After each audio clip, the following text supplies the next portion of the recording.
Hi everybody and welcome back. I know I promised you a video more so than a PowerPoint this week. It seems I returned from Thailand on Thursday. By Friday night it was not feeling well, and this weekend am nursing a pretty good head cold. So not much to see here other than red eyes and a miserable look. So we'll stick with the PowerPoint for this week and we'll muscle through it. It's not as long as the one last week. But the topic I would prefer, if you have not yet done the reading, please do the reading first this week and go ahead and shut this down and move over to the reading. It's 13 pages. It's a bit of a tough read, but it's not written tough. It's just there's some concepts in there I'd like you to grasp before you see the lecture. So if you haven't done the reading, go do that first. Come back here and we'll press on about Enterprise Security Risk Management. So what is Enterprise Security Risk Management, or ESRM? And according to some authors that are quoted here, it's the application of fundamental risk principles to manage all security risks, whether related to information, cyber, physical security, asset management, or business continuity, in a comprehensive, holistic, all-encompassing approach. So let's figure out what that means in English. So what that really means is that you're looking at security from a blank page and you're looking at all of the security risks across an enterprise, an organization, a business, a nonprofit, a school, whatever your laboratory happens to be. You're looking at all the security risks, not just those in the physical. And it's very easy for those in homeland and corporate security to say, okay, I'm protecting my building and the people in my building. And that's part of the game. And in fact, I teach that in the physical and personnel security realms. But for the most part, when you think about an enterprise, you have to think about all the risks that could come to that enterprise.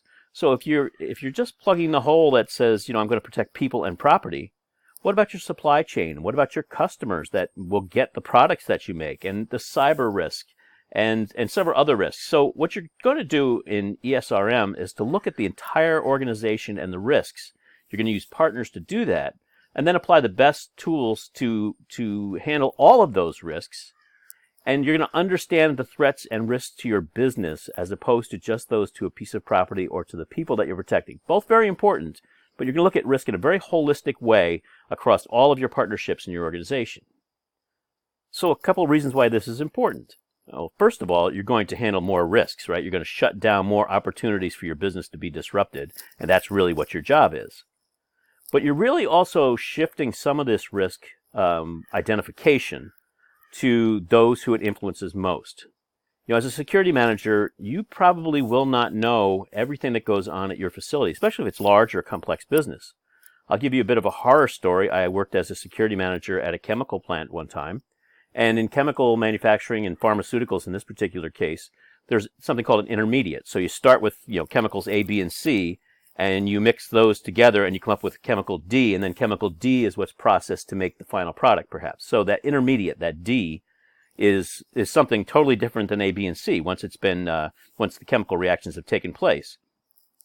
And they were making an end product that had nothing to do with a steroidal product, but the intermediate product was androstenedione, which is what made Mark McGwire, the baseball player, for those of you who are sports fans, so big and powerful. It is definitely an anabolic steroid. And it was in a freeze-dried powdered form. It was in bags. It was in 80-pound bags sitting on multiple pallets. Now picture big pallets of bags like you would at a feed store, full of an anabolic steroid that in the gym would sell for, a little vial for probably, $30, $40 to, those who want to take the shortcut in weightlifting and get big without the work. And we were sitting on bags and bags of it. But I would have never known the chemical reactions. I'm not a chemist, right? So I would have never known that had I not gone out in an ESRM type model and pulled in manufacturing as one of my partners to say, what are your risks and your threats? What do you have out there that's valuable? And what could come of that? Who might want that? And very quickly I learned that what they had valuable was that intermediate, and obviously the threat was theft for sale on the black market. So as a security manager, you have to accept the fact and understand the fact and embrace the fact that you don't know everything about your business, and you shouldn't. You need to bring in those partners. That as part of the ESRM, you're bringing in all the partners that you can to discuss all the possible risks. So let's just talk about a few of those partners, who they might be. And this is really just a very short list because it really depends on your business. But human resources, certainly. There's a risk in bad hiring. They don't do a proper background check, or if there's something in a background check that an HR person doesn't understand, they may ask the security department and the security manager to look further into that. using your contacts with police departments or federal agencies, you may be asked to say, what does this really mean? The person was arrested for disorderly conduct 4 years ago. Was it part of a protest? Was it part of, a domestic situation? Really, what does this mean? And so HR is a partner that has a risk in bad hiring. They also have a risk when they do terminations. Obviously, they may want you as a security person to be involved in a termination if they think it's a contentious one, and you'll need to do some partnering there. So they have risks and threats of violence in the workplace. They have a risk of a bad hire that would come in and potentially ruin the reputation of the organization. Environmental health and safety, chemicals.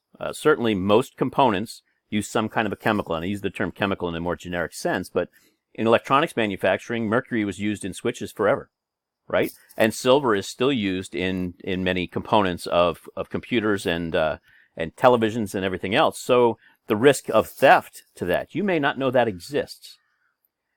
I'll tell you another horror story before we go on, and that is that one of the larger thefts I've ever had to work was $250,000 in stolen gold from a pharmaceutical research facility.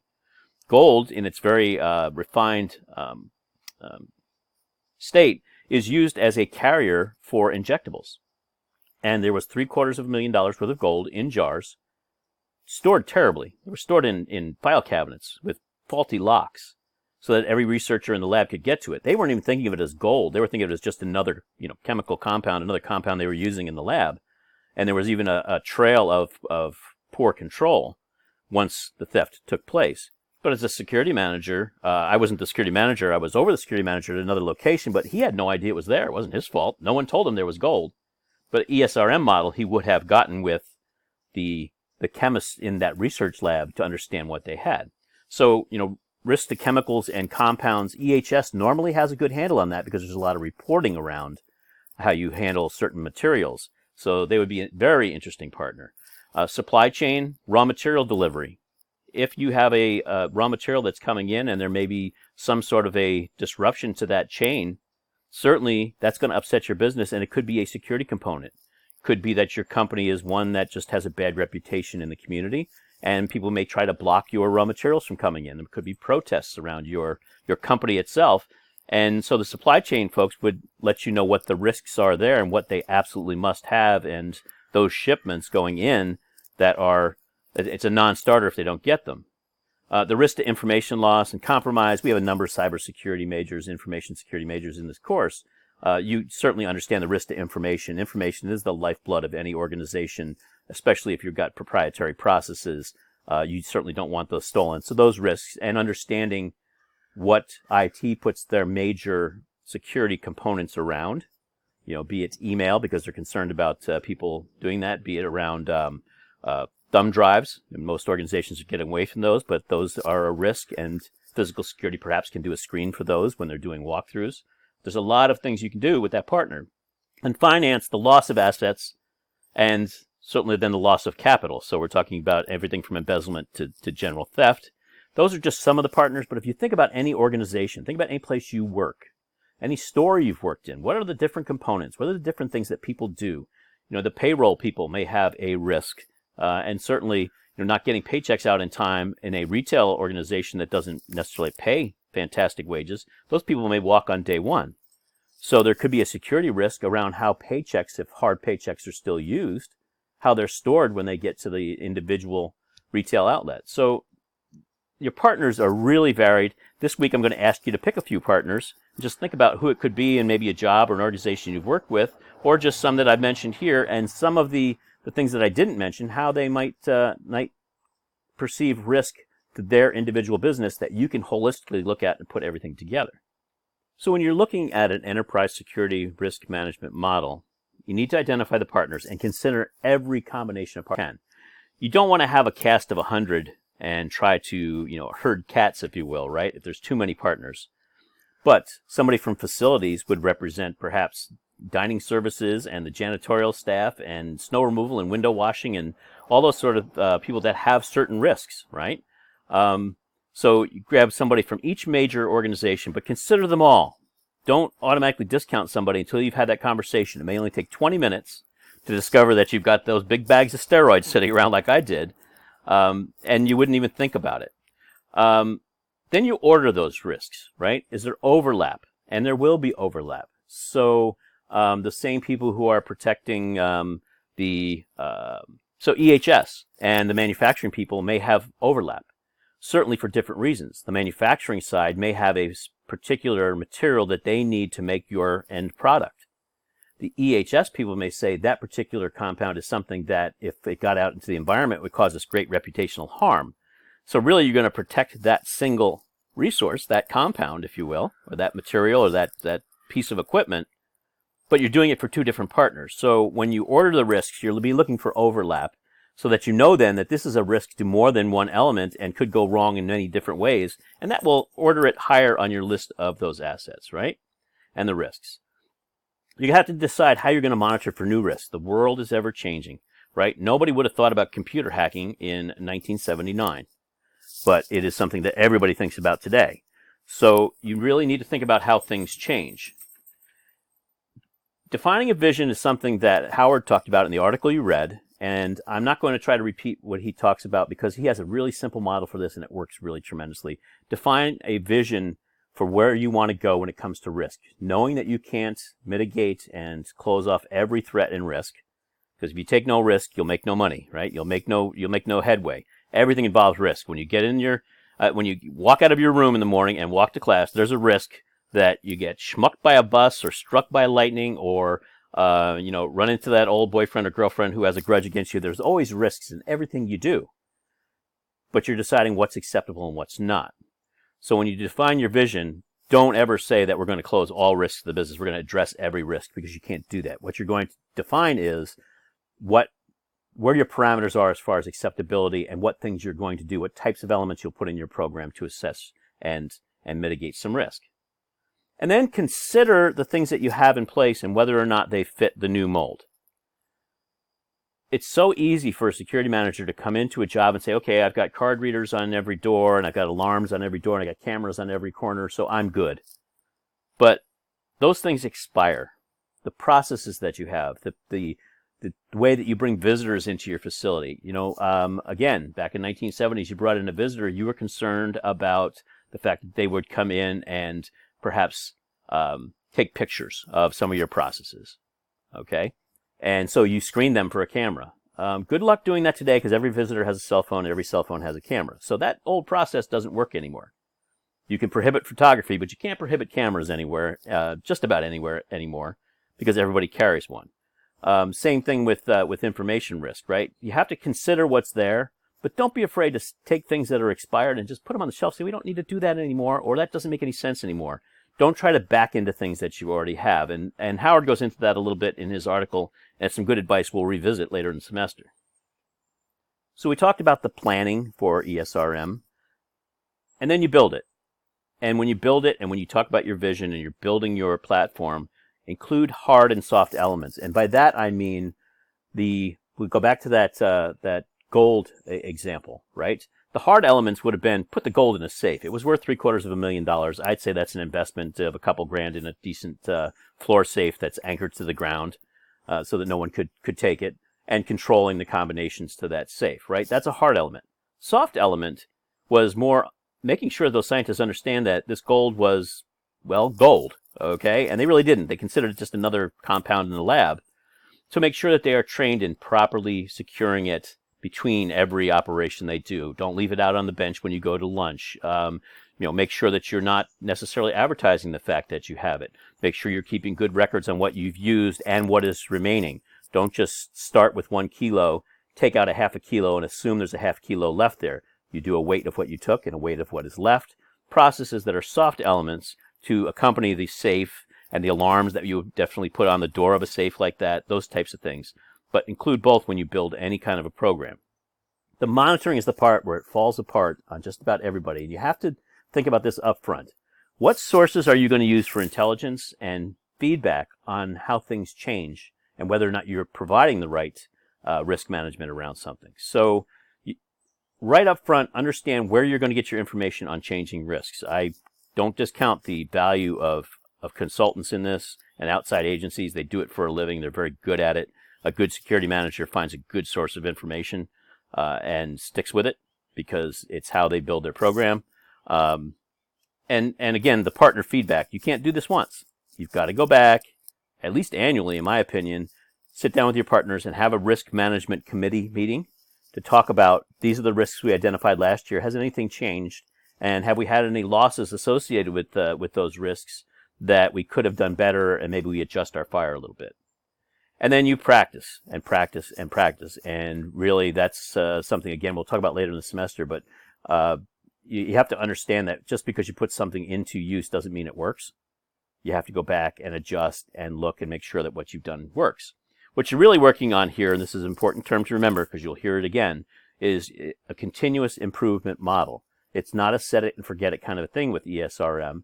It is a build a program, monitor how it's doing and what changes come about, practice to make sure that it's working, and then adjust your fire and go back and plan again. So you're constantly going in a circle. Howard, again, has a good model in the article on that, a good graphic on that maybe put it in perspective. But the continuous improvement model of ESRM is the way to go, because if you do it once, then you're looking at, potentially the world changing around you, and your program doesn't change with it. So if you want to stay relevant, you have to do exactly as I say there. You really have to understand the changing needs of your organization, right? You change products. You make different things. General Electric made toasters, and now they've contracted that all out, and General Electric doesn't make toasters anymore, right? They make rocket engines and airplane engines, and they're a financial corporation, quite frankly. They're in the loan business. And so the changing needs of the business mean the risks have changed. And you have to match your program to the business. So it's not just how the world changes and the risks change, but your business changes as well. That's why you need to go back at least annually, and whenever change comes about that you know about, to measure to make sure you're doing the right things. And again, a lot of the changing landscape outside of your control, that external threat, there are companies that monitor for that external threat. They are very good at what they do. Encourage you highly as a security manager to talk with your own manager when you get seated in that job, to talk about where you're going to get information, what the costs of that are, because it doesn't come cheap, but it is well worth the spend, so that you can monitor the internal environment. Someone else is giving you the external environment information, and you can set your risk management programs around that. We will talk a whole lot this semester about partnering. You're going to get tired of hearing about it, but it is the key to success. And anybody who's been successful in any security endeavor, be it physical, be it governmental, be it cyber, understands that partnering is the way to go, right? So when you talk about risk management, you bring in the partners that you need, as many as you need, and bring them in often so that you can understand what's changing in the business and what's changing in the world around you. You lead the effort, but they own it, right? If the gold disappears, that scientist can't do their job anymore. They're the ones who suffer. Now, you'll take a hit because you didn't protect it, and welcome to the world of security. You're always taking a hit. Nobody ever says, great job. They always say, what were you thinking? But the partners have to own it. And part of this ownership is bringing them together, making them partners in the risk management process, right? So that they understand what's at stake, and they will help you along the way. So lead the effort, but make no mistake, don't take full responsibility for an ESRM model. It's the partners who own the process. You are simply the facilitator and the person who's putting it all together at the top.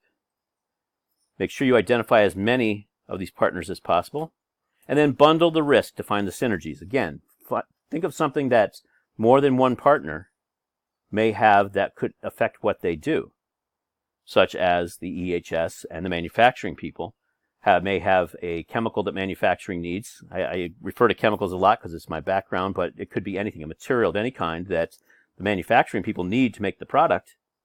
But if that particular element, that particular material got out into the community, it could be bad reputation. So now you have the EHS people who are concerned about that getting out because it could be an environmental hazard, right? It's the manufacturing people, they can't do their job. Now it's the corporate affairs or media affairs people who have to worry about, what's their statement going to be to the press, because they're going to be asked questions. Community relations people, HR people potentially, because they would have to take discipline if someone, let that out into the community purposely, or they may have to have layoffs while they figure out what to do if indeed you can't get raw materials. So there's an awful lot of people involved in a single a single material, and that overlap will help you find your most important resources, and you can bundle those together so that you don't have to address them 2 or 3 different ways. You can look at it one time and say, these are the things we're protecting against, this is how important it is to us, and this is the resources we'll put behind it. So the process is really never ending. Plan, build, monitor, respond, and then you go back and do it all again. And if you keep the model going, you will always have a relevant program, one that stays current, that you don't get surprised when something shows up, because your partners are going to be telling you about different risks and different materials and different things that need protection, different things that scare them, the things that keep them awake at night, as we say. But it's a never-ending process. You can't do it once. You've got to set a schedule where at least annually you meet with every partner to talk about the risks, and then together to talk about bundling those risks together. Now, one of the things we're going to talk about throughout the semester is you're asking these people to do something that's for their own good, but you're also asking them to take on additional work. And if you want them to help you, you're going to need to build those relationships, and part of that is payback. So in a lot of ways over the next several weeks, we'll be talking about how you interact with different players, and we've listed a few here, the HR, the supply chain, the EHS people, the IT people, but how you can get in their good graces, which is a key to security management. The key is in relationships.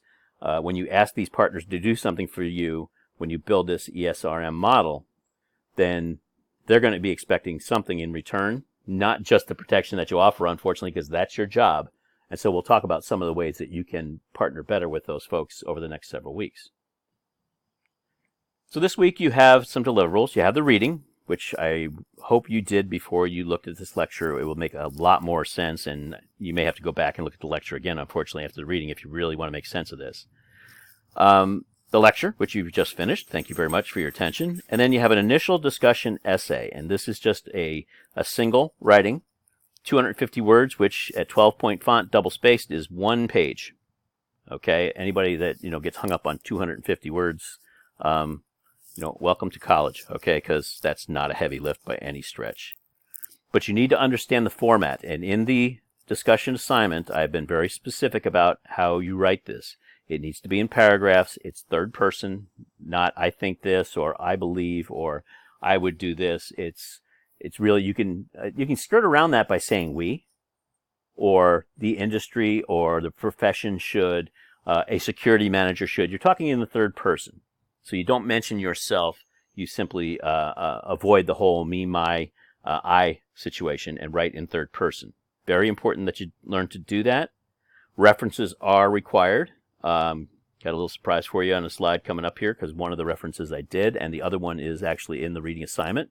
So freebie this week, if you're really good at cut and paste, just do that. Although I did not italicize or underline where I should have in those. Take a look at the APA guide, and if you can fix that in your references, extra points in my opinion for correcting my error on that. But make sure you understand the format of the essay. If you have questions, I am here, but I'll need to hear from you pretty early, because I really want you guys to submit your best work in the end. It is due on Sunday, so there is not a midweek deliverable here. Certainly encourage you to start on that before the weekend, though, please, so we can get any questions out. If you ask a question that everybody really should hear the answer, I will post that to either the news or in an email to everyone. So a quick look ahead. Next week is Global Security Exchange, used to be known as the ASIS Exhibits Convention. It's in Chicago this year. A number of SRU students from the CSS and HSS programs are going to join. I'll be meeting with them and Dr. Lubinsky during the week and introducing them to some of my peers and professionals in the security industry. Really hoping for a really good networking week for those folks, and perhaps meet some folks who might hire them someday. So we're going to stray a bit from the normal rhythm of the course, because during next week, I'm going to ask those students who are there to do some interviews with some security professionals about relationships. Again, we're going to really hone in on that because it's important to your future, and ask them about how much that has meant to their success. So when you see next week, it's going to be some student-produced cell phone interviews, short ones, and I'll ask you to look for similarities in those interviews. So that's next week. No need to worry about that now, but I'm hoping for some really good interviews with some security professionals. And I have not heard from many students, heard from a few of you while I was traveling. I contacted a few of you while I was traveling for certain things, but I'm assuming that everyone is thriving and doing well. So I have to make that assumption because I can't see your face to see whether or not you look confused. I need you to tell me that.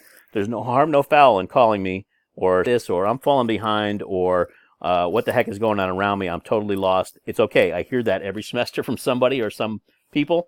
Not a problem, but I have to assume that everything's going well if I don't hear from you. So please, if you have questions, let me know. The next slide is going to have the references on it. So I would copy those down if I were you, because you will need those for the end of your essay, at least one of them, the Howard, because you'll definitely be using that as a reference point. So you're welcome for the freebie. And there you go. There's the Allen, a lawyer, and Noakes-Fry reference.